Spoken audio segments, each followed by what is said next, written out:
Although the Castillo de San Marcos was originally built as a protector, a few times it was also used as a prison. In 1875, the United States Army sent 74 prisoners from 5 different Plains Indian tribes east to St. Augustine to be incarcerated at the Castillo, at the time known as Fort Marion.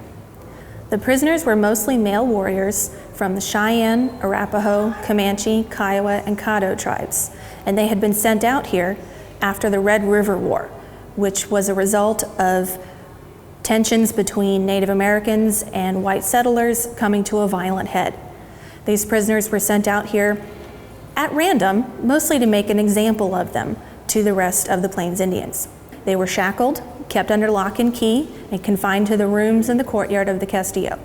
Conditions were very crowded, and disease and despair were constant concerns. About 6 months after the prisoners arrived, a new jailer took over at the fort, Captain Richard Henry Pratt, and he instituted many important changes. The chains and shackles were removed, the barricade to the gun deck was removed, and the prisoners were given materials to build their own barracks building on the north wall of the gun deck, where the sea breeze could keep them much more comfortable than when they were confined to the rooms downstairs.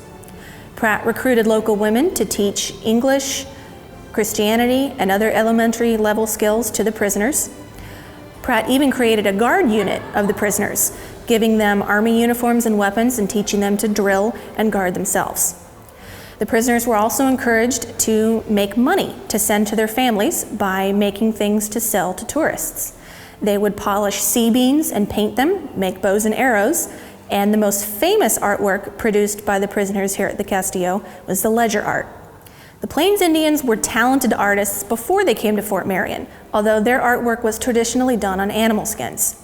Here at Fort Marion, they were provided with large pieces of paper from ledger books, as well as oil pastels and colored pencils to create their artwork.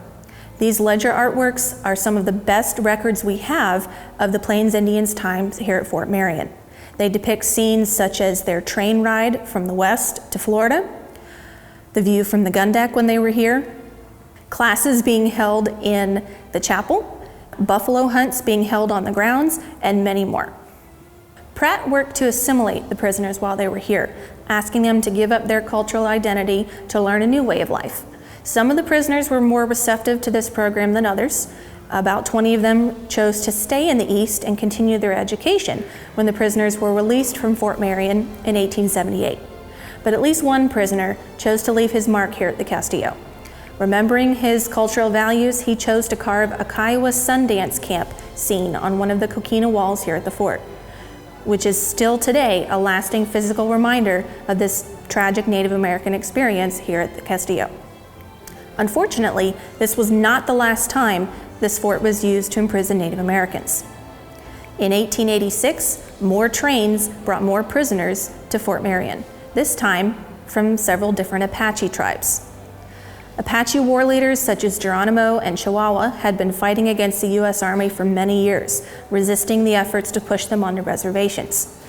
But they could only fight for so long, and eventually they began to surrender one by one. The United States government was concerned that if the Apaches remained in the West, they would go back on the warpath.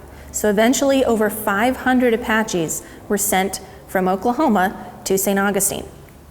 When they arrived here at Fort Marion, the conditions were very crowded once again.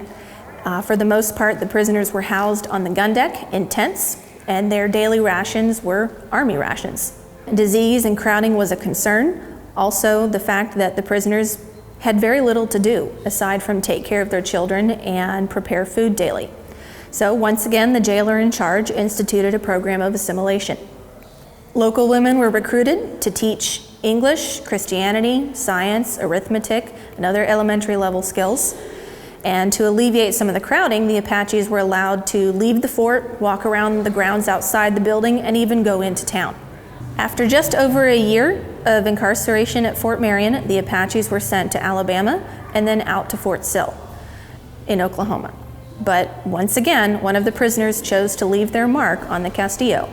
An Apache fire dancer is carved on one of the coquina walls of the fort, another lasting reminder of this sad chapter of the Castillo's history. As you visit the Castillo, take a close look at these carvings on the walls. They are under glass so that you can find them easily.